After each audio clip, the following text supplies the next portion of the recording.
제 남편은 강남에 빌딩 2채를 가진 남들이 보기엔 성공한 사업가였습니다. 돈이면 안 되는 게 없다고 믿는 사람이었고 집안에서도 제왕처럼 군림했습니다. 32살 된 아들은 아버지의 그늘이 무서워 기 한 번 제대로 펴지 못하고 그저 시키는 대로 회사 경영 수업을 받고 있었죠.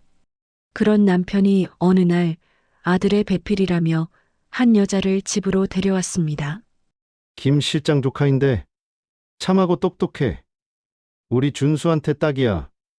비서실에서 일할 때부터 내가 눈여겨봤어.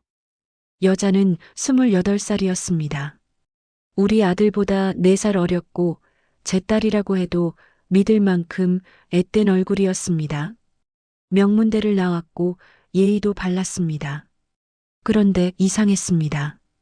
보통의 예비 며느리라면 시아버지인 남편을 어려워해야 정상인데 그 아이는 남편을 너무나 편안하게 대했습니다. 회장님, 넥타이가 삐뚤어졌어요. 여자가 자연스럽게 남편의 넥타이를 고쳐 매주었습니다. 저는 그 순간 제 눈을 의심했습니다. 그 손길이 너무나 능숙했고 남편의 눈빛은 며느리를 보는 시아버지가 아니라 여자를 보는 수컷의 그것이었기 때문입니다.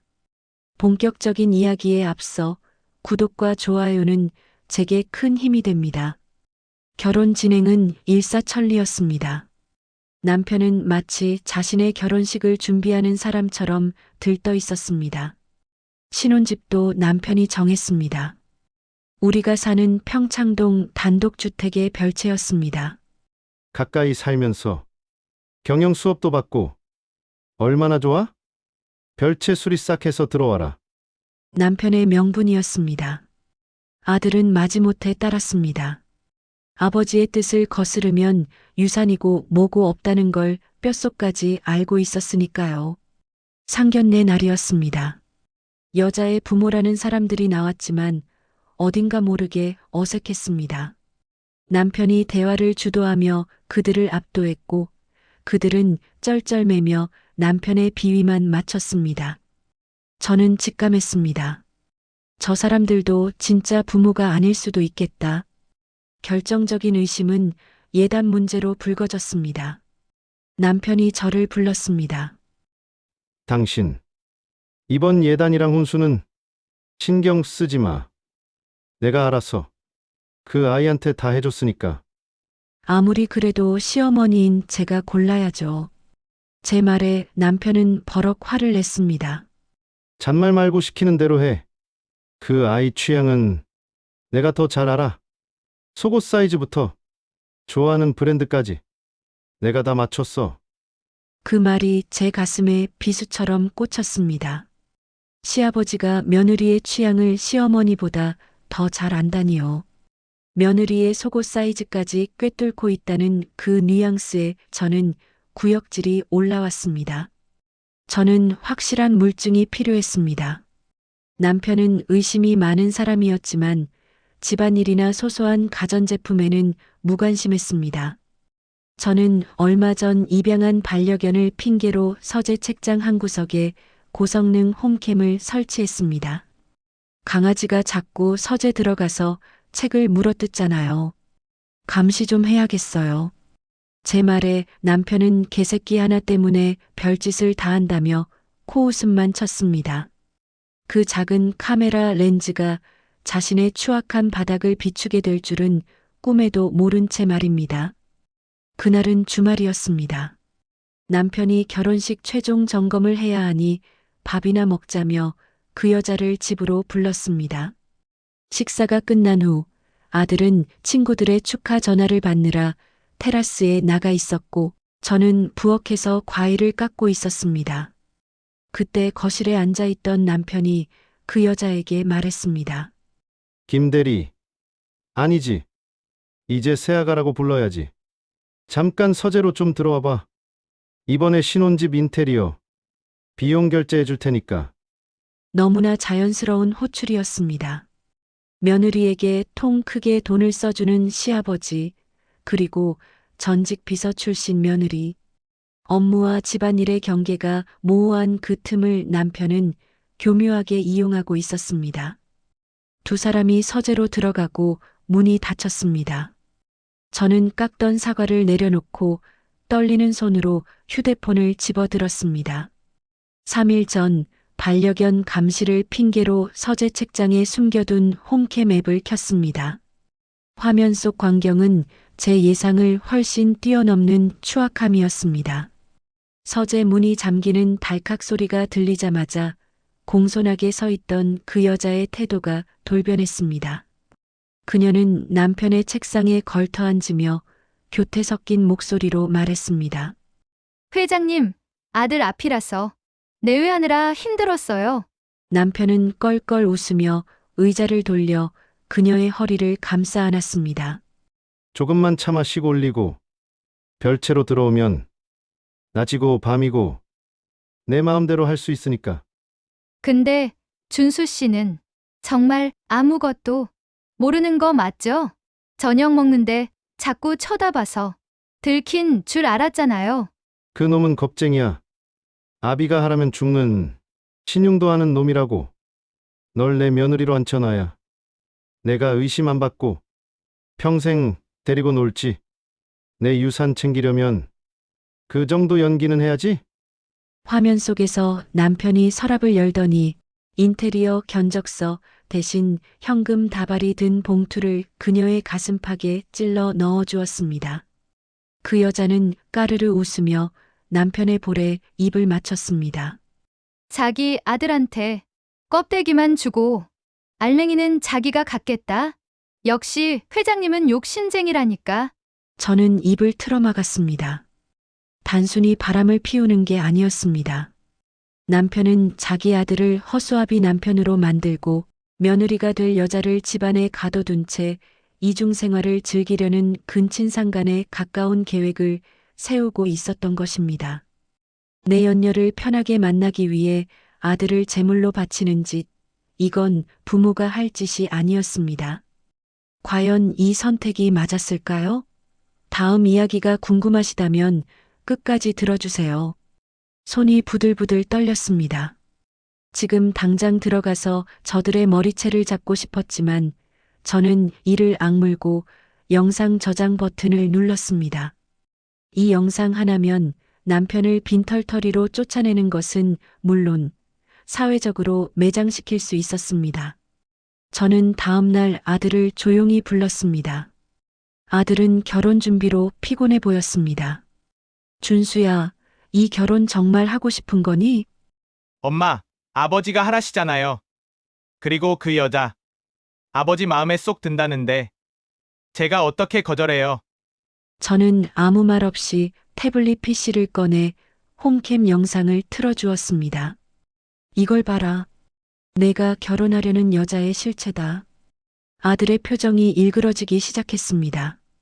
처음엔 의아해하다가 나중엔 경악으로 그리고 짐승 같은 울분이 터져 나왔습니다. 화면 속에서 아버지가 내 연녀에게 아들은 껍데기라고 말하는 순간 아들은 주먹으로 테이블을 내리쳤습니다. 아버지가 저한테 어떻게 이러실 수가 있어요? 저를 여자 방패막이로 쓰시려고. 아들은 오열했습니다. 저는 아들을 안아주며 말했습니다. 울지 마라.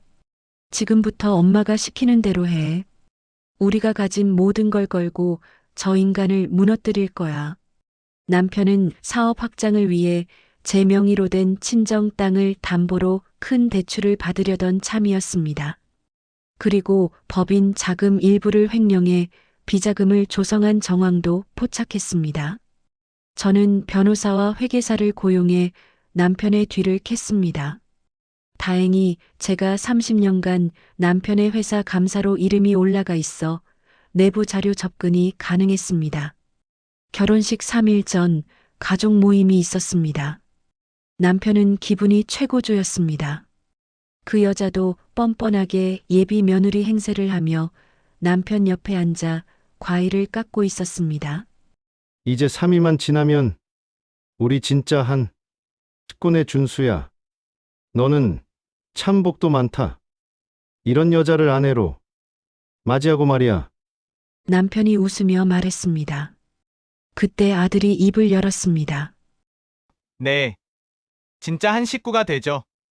아버지의 여자가 제 아내가 되는 거니까요. 순간 정적이 흘렀습니다.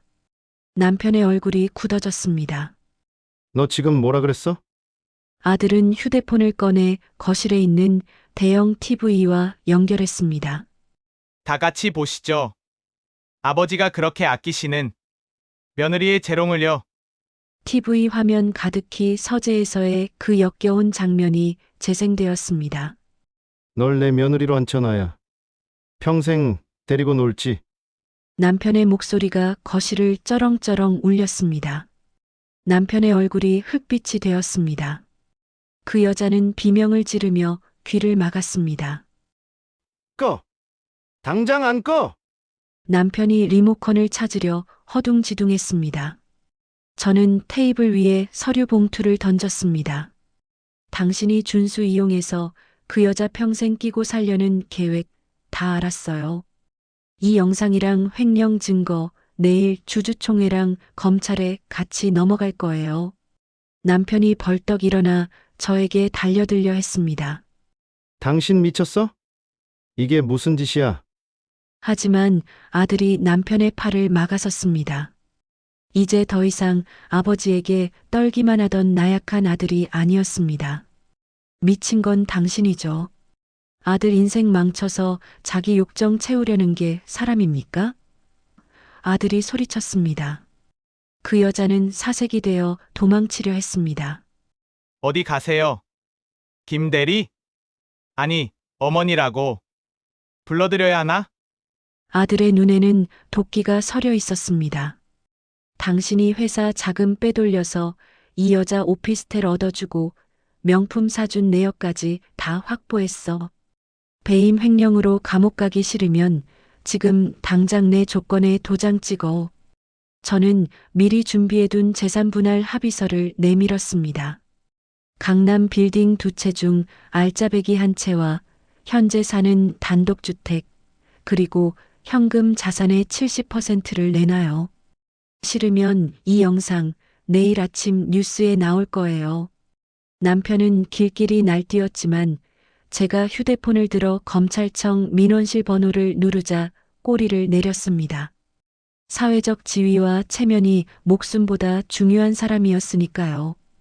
결국 남편은 도장을 찍었습니다. 그 여자는 사실혼 파기 위자료 청구 소송을 당할까봐 그동안 받은 명품들을 다 토해내고 빈손으로 쫓겨났습니다. 알고 보니 부모 대행 아르바이트까지 썼던 사기꾼이었습니다. 이혼 후 저는 남편에게 받은 빌딩을 아들 명의로 돌려주었습니다. 아들은 회사를 그만두고 평소 하고 싶었던 요리 공부를 시작했습니다. 아버지의 그늘에서 벗어난 아들의 얼굴은 그 어느 때보다 밝아 보였습니다. 남편은 껍데기만 남은 회사를 붙들고 있다가 결국 부도가 났고 지금은 월세방을 전전한다고 들었습니다. 가끔 아들에게 연락해 돈 좀 빌려달라고 한다지만 아들은 번호를 바꾼 지 오래입니다. 며느리를 소개한다며 딸 같은 내연녀를 들이밀었던 그 끔찍한 탐욕. 그 대가는 철저한 파멸이었습니다. 저는 이제 아들과 함께 작은 레스토랑을 운영하며 평온한 노후를 보내고 있습니다. 돈보다 중요한 건 사람의 도리라는 것을 매일 뼈저리게 느끼며 살아갑니다. 여러분의 생각은 어떠신가요? 댓글로 지혜를 나눠주세요. 구독과 좋아요도 부탁드립니다.